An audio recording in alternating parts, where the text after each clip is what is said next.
ఉందనేది మనం చాలా రోజుల నుంచి ఇక్కడ చర్చ అయితే జరుగుతోంది. కళ్యాణ్.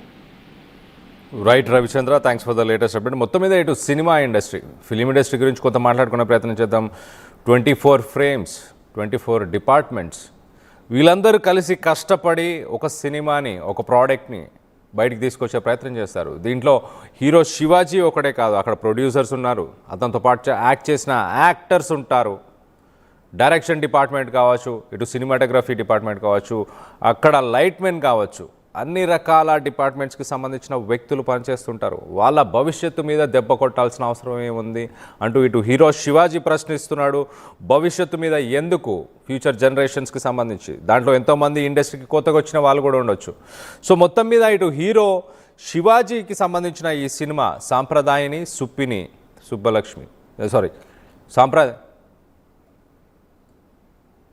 శుద్ధపూసని, ఎస్ ఎగ్జాక్ట్లీ, సాంప్రదాయని, సుప్పిని, శుద్ధపూసని, ఈ సినిమాకి సంబంధించి ఆ సినిమా రిలీజ్ అవ్వకముందే కొంతమంది ప్రొఫైల్స్కి సంబంధించి సోషల్ మీడియాలో ఈ మధ్యకాలంలో సినిమా నచ్చిందా లేదా అంటూ వాళ్ళ ఆలోచన, వాళ్ళ అవగాహన ఎంత ఉందో దాన్ని బట్టి రివ్యూస్ ఇచ్చేస్తున్నారు. కానీ సినిమాని థియేటర్ దాకా వెళ్ళి చూసే అవకాశాన్ని ఇవ్వట్లేదు అంటూ ఇటు ప్రొడ్యూసర్స్, ఫిలిం ఇండస్ట్రీకి సంబంధించిన పెద్దలు, ఇటు రైటర్స్, యాక్టర్స్, వీరందరూ కూడా ప్రశ్నిస్తున్నారు.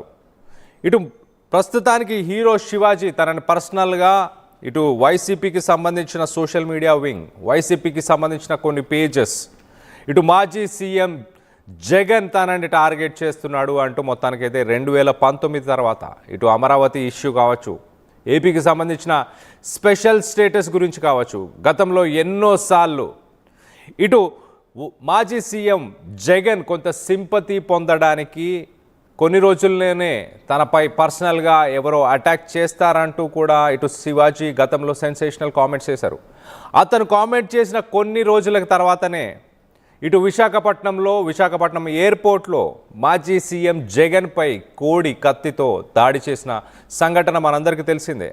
అప్పుడు వైసీపీకి సంబంధించిన శ్రేణులు మాత్రం ఇది శివాజీకి ముందే తెలుసు, ఇటు కూటమి పార్టీకి సంబంధించిన వ్యక్తులతో అతను కుమ్మక్కయ్యాడు, ఆ విషయం తెలిసి కూడా దాన్ని కప్పిపెట్టే ప్రయత్నం చేశాడు అంటూ మొత్తానికైతే గతంలో ఇటు వైసీపీకి సంబంధించిన శ్రేణులు హీరో శివాజీని తప్పుపట్టారు. కానీ ఈసారి ఇటు హీరో శివాజీ చాలా క్లియర్గా తన సినిమాని టార్గెట్ చేస్తున్నారు. ప్రభుత్వంలో పవర్లో ఉన్నప్పుడే ఇటు జగన్ కానీ, మీ ప్రభుత్వం ఉన్నప్పుడు కానీ మీరు ఏం చేయగలిగారు, నన్ను ఏం చేయలేకపోయారు, రేపటి నుంచి మీ గురువు గురించి, రేపటి నుంచి మీ నాయకుడి గురించి, అలాగే మీ పార్టీ గురించి, అందరి గురించి మాట్లాడుకుందాం. అలాగే ఎట్ ద సేమ్ టైం ఇటు సిబిఐకి సంబంధించిన కేసులు ఉన్నప్పుడు అలాంటి వ్యక్తులని రాజకీయాల నుంచి పక్కన పెట్టాలంటూ ఇటు ప్రధాని మోదీని కూడా ఆయన కోరారు. రేపటి నుంచి ఇటు ఆ విషయం గురించి కూడా మాట్లాడుతానంటూ చెప్పుకొచ్చే ప్రయత్నం చేశారు. నన్నేం చేయలేరు, నా సినిమాని ఆపగలిగారేమో కావచ్చు, కానీ నన్నైతే ఏమీ చేయలేరంటూ ఇటు శివాజీ సెన్సేషనల్ కామెంట్స్ అయితే చేశారు.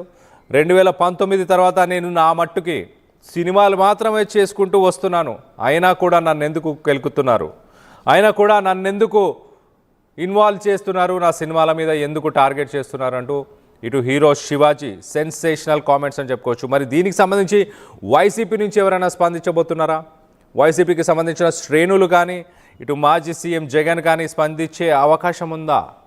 దీనికి సంబంధించి వైసీపీకి సంబంధించిన పార్టీకి సంబంధించిన కార్యకర్తలు కానీ, నాయకులు కానీ ఎవరైనా ఈ వీడియోని చూస్తే మీ అభిప్రాయాలు ఏంటనేది కింద కామెంట్ రూపంలో తెలియపరచండి.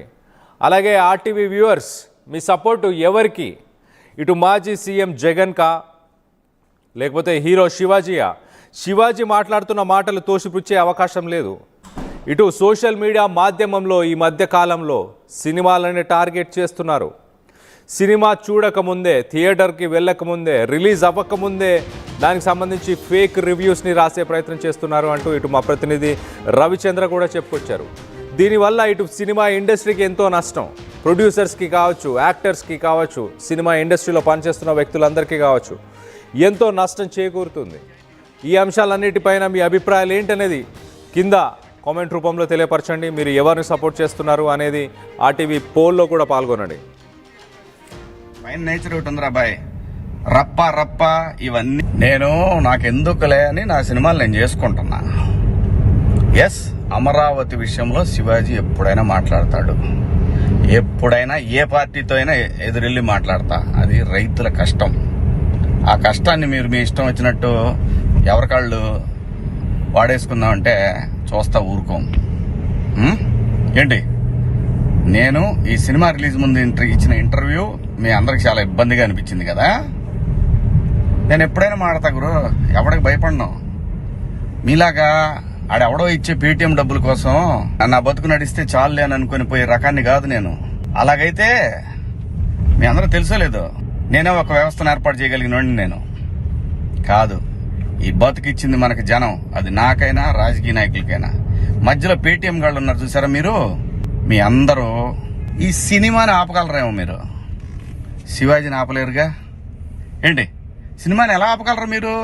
మొత్తానికి ట్వీట్లు వేసి ఇన్స్టాలో మీ ఇష్టం వచ్చినట్టు రెచ్చిపోయి సినిమాకి కొంతమంది ఇక్కడ రెగ్యులర్ గా రివ్యూలు ఇచ్చే వాళ్ళతోటి రాపిచ్చేసి కింద కామెంట్లు పెట్టిచ్చేసి, ఒకడైతే వాడికి ఒక 100K సబ్స్క్రైబర్స్ ఉంటాడు.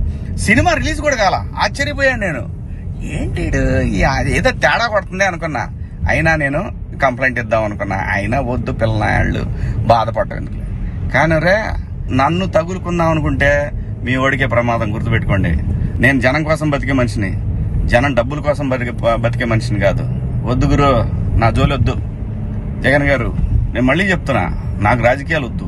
నాకు కావాల్సింది, నేను అమరావతి రైతుల కోసం నిలబడ్డాను, జనం కోసం నిలబడతా. అది ఏ పార్టీ అయినా, అది మీరైనా ఇంకో పార్టీ అని ఎవరైనా సరే, ఎదురొస్తే జనానికి ఎదురొస్తే మాత్రం నేను నిలబడతా. కానీ నేను మాట్లాడుకుందా ఇంక నుంచి. నేను డైరెక్ట్ గా అడుగుతా పిఎం గారినే. జై గోవింద. అనంతరాజ్ ఆశ్రయ్ వారు తిరుపతి ఇంటర్నేషనల్ ఎయిర్పోర్ట్కి ఎదురుగా ఎంఎన్సి కంపెనీస్ మధ్యలో మెడికల్ కాలేజు మరియు ఇంటర్నేషనల్ స్కూల్స్కు అతి చేరువలో అనంతరాజ్ ఆశ్రయ్ ప్రాజెక్ట్ను కన్స్ట్రక్ట్ చేస్తున్నామండి. కేవలము 19 లక్షలకే మీకు 2 BHK హౌస్ను అనంతరాజ్ ఆశ్రయ్లో పొందవచ్చును. చిన్న చిన్న ఆనందాలు 35 ఏళ్లుగా నా జీవితంలో లేవు. 35 ఏళ్లుగా నేను డైపర్లలో బ్రతికాను. 6 సెంటీమీటర్లు